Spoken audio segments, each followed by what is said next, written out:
ಯಾವುದು? ಶಾಲೆ ಅಥವಾ ಸ್ಕೂಲ್. ಆಯ್ತಾ? ಅರ್ಥ ಆಗ್ತಿದ್ಯಾ? ನಿಮ್ಮಲ್ಲಿ ಚುರುಕುತನ, ನೀವು ಎಷ್ಟು ಚುರುಕಾಗಿದ್ರಲ್ಲ, ಎಷ್ಟು ಚುರುಕಾಗಿ ಆಕ್ಟಿವ್ ಇದ್ರಿ ಅಲ್ವಾ, ಒಂಥರ ಪಾದರಸದಂತೆ ಚುರುಕಾಗಿದ್ರೆ ನೀವು, ಅಷ್ಟು ಚೈತನ್ಯ ಚುರುಮೆ ಆಗಿದ್ರೆ ನೀವು. ಯಾಕಂದ್ರೆ ಒಂದ್ ಸ್ವಲ್ಪ ಯಾರು ಏನು ಸುಮ್ಮನೆ ಕುತ್ಕೊಳ್ಳಲ್ಲ, ಎಲ್ಲರೂ ಏನಾದ್ರು ಚಟುವಟಿಕೆ ಮಾಡ್ತಾ ಇರ್ತೀವಿ, ಮಾತಾಡ್ತಾರೆ, ಟಿವಿ ಮಾಡ್ತಾರೆ, ಹಾಕ್ತೀರಾ, ಆಡ್ತೀರಾ ಅಲ್ವಾ, ನಿಮ್ಮ ಚುರುಕುತನ ಇದೆ. ಆಮೇಲೆ ಕಲ್ಪನಾ ಶಕ್ತಿ ಇದೆ, ಅಂದ್ರೆ ಕಲ್ಪಿಸಿಕೊಡುವಂತಹ ಒಂದು ವಿಶೇಷ ಶಕ್ತಿ ನಿಮ್ಮಲ್ಲಿ ಭಗವಂತ ಇಟ್ಟಿದ್ದಾನೆ. ಆ ಶಕ್ತಿ ಹೆಚ್ಚಬೇಕು ಅಂದ್ರೆ ಏನು ಹೋಗ್ಬೇಕು, ನಾವು ಶಾಲೆ ಹೋದಾಗ ಅವೆಲ್ಲ ಹೆಚ್ಚಾಗ್ತಾ ಹೋಗ್ತದೆ. ನಿಮ್ಮಲ್ಲಿ ಉತ್ಸಾಹ ಬರುತ್ತೆ, ತಾಳ್ಮೆ ಬರುತ್ತೆ, ತಾಳ್ಮೆ ಸಹನೆ ಬರುತ್ತೆ, ಆಮೇಲೆ ದಕ್ಷತೆ ಹೆಚ್ಚಾಗ್ತದೆ. ನಿಮ್ಮಲ್ಲಿ ತಿಳುವಳಿಕೆಗಳನ್ನ ಶಾಲೆ ಅನ್ನೋದು ದಕ್ಷತೆ ಅಂತಂದ್ರೆ ಈಗ ಒಂದು ದಕ್ಷತೆ ಅಂತಂದ್ರೆ ಅಲ್ಲಿ ಯಾವ ತರದ ಈಗ ದಕ್ಷ ಪೊಲೀಸ್ ಅಧಿಕಾರಿ ಅಂತ ಹೇಳ್ತೀವಿ, ಅಂದ್ರೆ ಅಲ್ಲಿ ಭ್ರಷ್ಟಾಚಾರಕ್ಕೆ ಅವಕಾಶ ಇರಲ್ಲ, ಸ್ಟ್ರಿಕ್ಟ್ ಇರುತ್ತೆ, ಒಂದು ಶಿಸ್ತಿರುತ್ತೆ, ಆ ತರದ್ದು ಮೌಲ್ಯ ಅಂತ ಹೇಳ್ಬೋದು. ಅಂದ್ರೆ ನಿಮ್ಮಲ್ಲಿ ಒಂದು ಈಗ ತುಂಬಾ ಜನ ಕೆಲವು ನೀವು ಸೈನಿಕ ಶಾಲೆಗೆ ಸೇರಬೇಕು, ನೀವು ಸೈನಿಕ ಶಾಲೆಗೆ ಹೋದ್ರೆ ಅಲ್ಲಿ ಹೆಂಗಿರುತ್ತೆ ಮಕ್ಕಳು ಅಂದ್ರೆ ಒಂಥರ ಸ್ಟ್ರಿಕ್ಟ್, ಮಕ್ಕಳು ಚಿಕ್ಕವರಾದನು ಒಂಥರ ಸ್ಟ್ರಿಕ್ಟ್ ಆಗಿರ್ತಾರೆ, ಅಂದ್ರೆ ಏನೋ ಒಂಥರ ದತ್ತ ಇಟ್ಟಾಗ್ತಾ ಇದೆಯಾ ನೋಡಿ.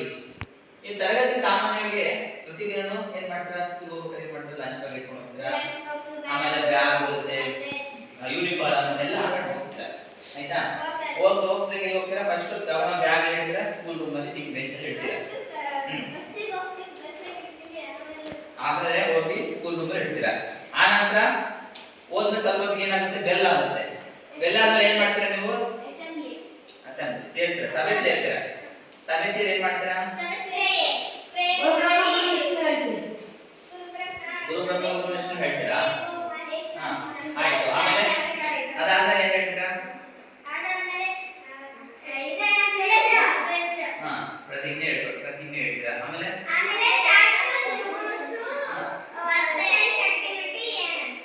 ಆಮೇಲೆ ಅಷ್ಟೇ ಮಾಡೋದು. ಏನ್ ಅವಶ್ಯಕತೆ